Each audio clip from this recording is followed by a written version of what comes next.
Pero bigo pa rin sila na mahanap ang batang lalaki na nahulog sa ilog kagabi. Labis ang pag-aalala ng magulang ng bata.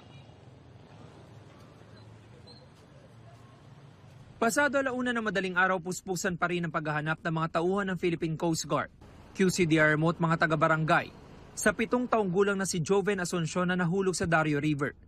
2 tauhan ng Coast Guard ang lumusong para suyuri ng ilog, kasama ang ama ng bata at ibang kaanak.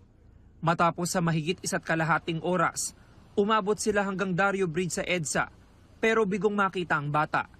Nagpatuloy ang paghahanap. Hindi nila alintana ang dilim at basura na tambak sa ilang bahagi ng ilog. Kagabi nagsagawa rin ng surface search ang QCDRMO at BFP sa San Francisco del Monte River sa area ng Barangay Masambong at Barangay Damayan na konektado sa Dario River.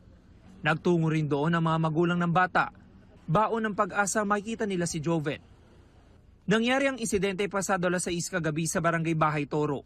Ayon sa nanay ng bata, kauwi lang ng kanyang anak galing eskwelahan at naligo agad matapos mabasa dahil sa malakas na buhos ng ulan.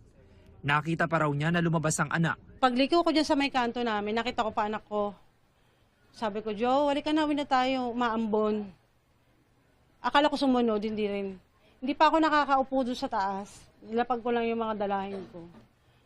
Maya-maya may sumigaw na yung anak ko nga raw nalaglag sa ilog. Tumakbo na ako. Tapos nakita ko yung kapitbahay namin tumatakbo. Nakita daw niya anak ko na kumakaway na dito, banda. May dalang saranggola raw si Joven noong mga oras na yun. Ang kwento lang ng mga bata, nadulas daw siya kasi nalaglag yung sinulid niya. So inaabot niya, dumiretso siya. Pero nakahawak pa daw po siya sa may puno na maliit. Nanghihingi ng saklolo. Ayon sa mga taga-barangay, nasira ng bagyo noong nakaraang taon ang bahagi ng riprap ng ilog kung saan nahulog ang bata. Nung nasira siya, nirequest namin kasama yung mga residente doon. Nag-request na kami sa local government, sa MMDA, ayun. So meron na rin mga nagsukat doon eh. So alam ko ginagawa na rin siya. Hindi naman daw nagkulang ang barangay sa pagpapaalala sa mga residente lalo na kapag tag-ulan. Lalo na pag may ganitong malakas ang ulan, meron na yun, yung lubid. Kasi nga, tumataas din yung doon tubig. Kaya yung lubid naka-ready rin doon. Bunso sa 4 na magkakapatid si Joven. Umaasa ang kanyang mga magulang at kaanak na mahahanap siya sa lalong madaling panahon. Sana po, tulungan niyo po ako magdasal.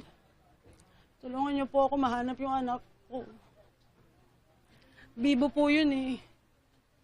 Masayahin, makulit nga lang. Tulungan niyo po ako, pagpray niyo na lang po kami ng pamilya ko. Tsaka yung anak ko makita na po.